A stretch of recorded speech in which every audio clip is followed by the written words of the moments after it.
Qasidah apa? Qasidah maknanya memuji-muji Nabi. Ya. Ya Habib salam alaika, dia memuji-muji Nabi. Sallallahu ala Muhammad, dia memuji-muji. Ya. Yang mana kita lihat lafaznya, gayanya dan lagunya ini semua tak ada asas. Lafaznya tak ada hadis datang mengajar kita nak memuji Nabi. Ya. Kita disuruh untuk memuji Nabi. Bagaimana? Dengan berselawat. Allahumma salli ala Muhammad. Atau yang lebih lengkap adalah seperti mana dalam tahiyat kita, dalam selawat tasyahud kita. Ya.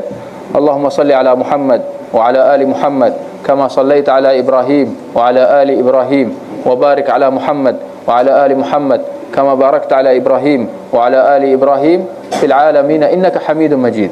Ini selawat memuji Nabi yang paling lengkap, mengikut apa yang diajar oleh Nabi.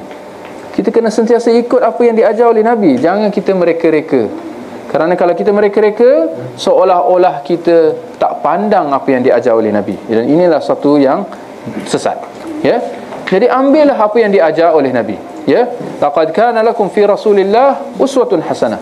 Sesungguhnya pada diri Rasulullah satu contoh teladan yang baik. Rasulullah menjadi contoh kita, ikutan kita, teladan kita. Jangan kita menambah-nambah. Keduanya dari segi gaya dan lagu, kenapa nak dilagukan? Sallallahu alaihi. Jangan. Ini bukan Al-Quran. Al-Quran ya dilagukan, dibaca dengan tajwid dan tartil. Ya, ada cara dia. Tapi kalau sehingga selawat pun nak lagu, ini bukan, Nabi tak ajar macam tu. Nabi tak buat macam tu. Sahabat tak buat macam tu. Orang yang paling sayang kepada sahabat, kepada Nabi siapa? Abu Bakar, Omar, Uthman, Ali. Isteri Nabi Aisyah, isteri yang paling disayangi oleh Nabi. Anak Nabi Fatimah. Ini orang yang lagi sayang kepada Nabi daripada kita. Tak payah nak gaduh lah. Mereka lagi sayang kepada Nabi daripada kita. Tapi adakah mereka sehingga menyanyi-nyanyi depan Nabi sallallahu alaihi wasallam? Nabi pun, kau ni apa ni? Ini rekaan daripada saya. Ya. Boleh faham insya-Allah? Ya, insya-Allah jelas. Bagi orang yang ingin mencari kebenaran. Pertama, sahabat ini hanya sekali-kali aja nggak kebiasaan. Itu pun juga Zaid bin Thabit ya, ditegur oleh Umar. Lalu Zaid berkata, aku pernah bersyair di hadapan orang yang lebih baik dari kamu, hai Umar. Syair Rasulullah SAW, tapi ia tidak mengingkarinya. Tapi Zaid tidak memperbanyak dan tidak menjadikan kebiasaan tiap hari. Sekali-kali saja. Bahkan Rasulullah mengatakan, la an yumla'a ya batnu ahadikum qayhan wa sadidan. Lebih baik seseorang itu dipenuhi perutnya dengan darah dan nanah daripada dipenuhi dengan syair. Lihat, bersyair boleh, tapi Rasulullah melarang terlalu apa? Sering bersyair, enggak boleh.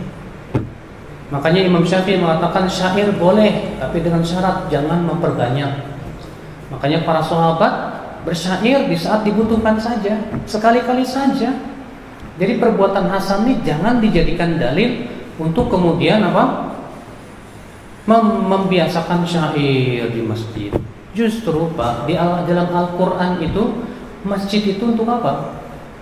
Untuk disebut padanya nama Allah Subhanahu wa Ta'ala. Ya. Ketika Rasulullah menegur seorang sahabat, seorang Arab Badu yang kencing di masjid, apa kata Rasulullah? Inna hadzal masjid la tasluh. Ya, lidzalik masjid ini bukan untuk itu. Wa innama huwa lidzikrillah was shalah. Tapi ia untuk zikir kepada Allah dan salat. Maka dari itu, Pak, berdalil dengan hadis yang seperti ini, yang sebagian sahabat melakukannya sekali-kali, kemudian dijadikan dalih untuk boleh terus-menerus, salah. Karena kita harus melihat perbuatan sahabatnya tersebut. Yang kedua, syair yang mereka dendangkan pun juga syairnya pertama bukan dengan lagu-lagu yang diindah-indahkan. Sebatas ojaz, kata Ibnu Jauzi dalam kitab Talbis Iblis. Ya. Makanya akal Islam kita harus melihat bagaimana praktek para sahabat dan para ulama dalam memahami hadis seperti itu. Allahu a'lam. Apakah musik itu haram atau tidak? Mutlak haram atau tidak? Anda boleh cari hukum musik dimanapun. Hadis-hadis yang menjelaskan tentang masalah musik itu rata-rata hukumnya adalah hadisnya dhaif. Hadis dhaif. Tidak ada hadis sahih yang menjelaskan betul-betul menghalang atau mengharamkan musik secara keseluruhan. Adapun kalau yang ditanya tadi adalah masalah qasidah atau syair-syair, nasyid, apakah itu sesuatu yang dilarang atau dibolehkan? Maka di zaman Nabi SAW itu nasyid, qasidah, syair-syair sudah Nabi SAW. Semuanya kan kita tahu. Qasidah Tala'al badru alaina, kita kan tahu semuanya. Itu kan di dalam riwayat Abu Daud dijelaskan qasidah Tala'al badru alaina ketika Rasulullah disambut oleh orang-orang Ansar dan orang-orang Muhajirin yang sudah sampai ke kota Madinah terlebih dahulu untuk menyambut kedatangan Nabi Muhammad daripada kota Mekah menuju kota Madinah. Itu kan qasidah Tala'al badru alaina. Setelah itu membaca syair. Dikatakan di zaman Nabi SAW itu ada beberapa sahabat yang memang ahli syair. Di antaranya adalah Sayyidina Abdullah bin Abbas. Abdullah bin Abbas ini keponaannya, bukan ponaan, sepupunya Nabi.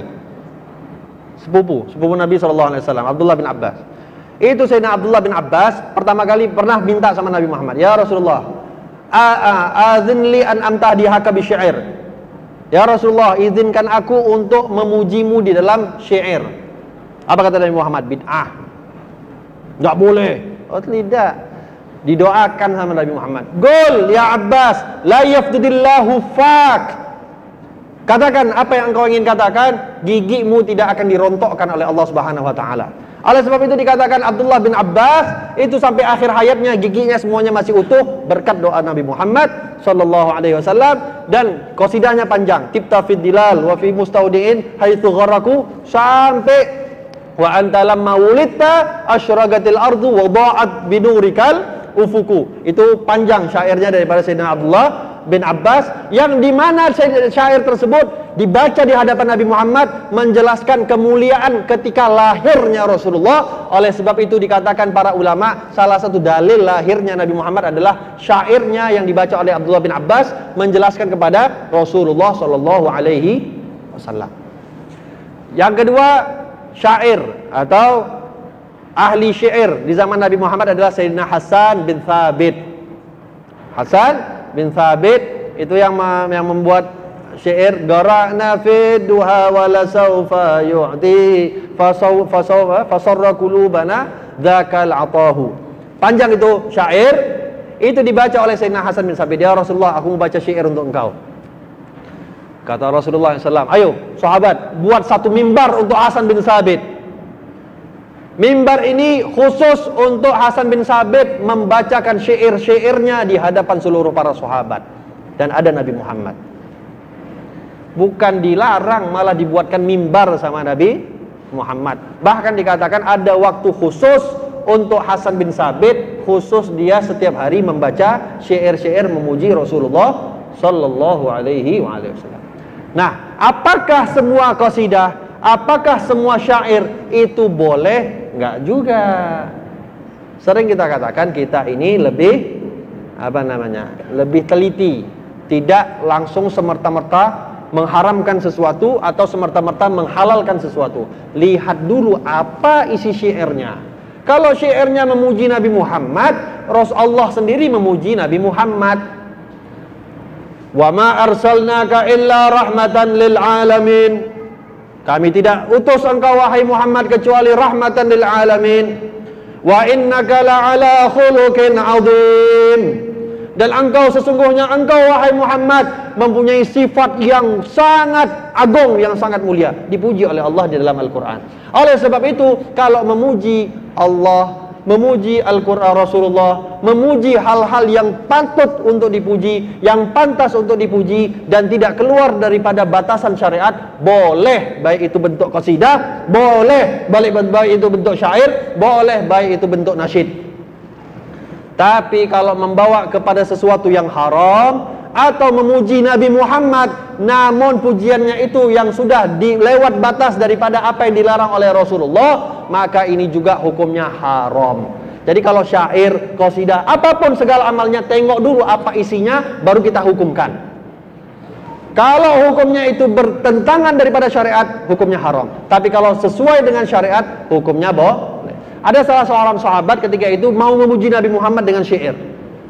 Dilarang oleh Nabi Muhammad karena syairnya berisikan wa ma'ana nabiyyun qad ya'lamu ma fi ghad. Dan di tengah-tengah kami ada seorang nabi yang telah mengetahui apa yang akan terjadi di masa datang. Dilarang sama Nabi Muhammad. Jangan kau berbicara seperti itu. Seakan-akan bahwasanya sifat Rasulullah itu adalah sifatnya Allah. Dilarang sama Nabi Muhammad.